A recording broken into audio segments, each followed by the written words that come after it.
Yung friend ko din na yun ang nagkwento sa'kin na nakakita na siya ng Shokoy. Nag-business silang magkakapatid ng palaisdaan kasi madaling araw daw yung magha-harvest. So, they camped out na dun. Alam mo yung mga boat sa Matabungkay, Oo. parang may bahay na Oo, nakalutang. oo. Parang meron daw silang gano'n sa palaisdaan. So, natulog sila dun sa kubo nga. Tapos ang sabi niya sa'kin, "Alam mo friend, ang weird talaga nun." Kasi may naririnig daw siyang sound na ganito. Parang gano'n?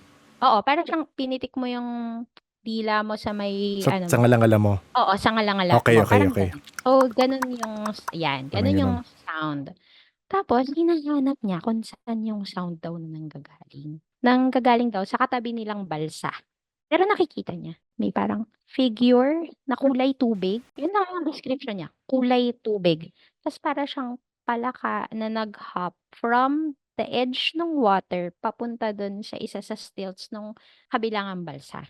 Pag-land niya, tsaka niya mini-make yung sound nung clicking. Tapos after daw nun, bumalik na sa tubig. Pero ang sabi ko sa kanya, "Huh? Paano yun?" Sabi ko, "Alam mo yung alam nating itsura ng Shokoy? Mm. Parang gano'n, pero kulay tubig siya. Para siyang as transparent and as fluid as water."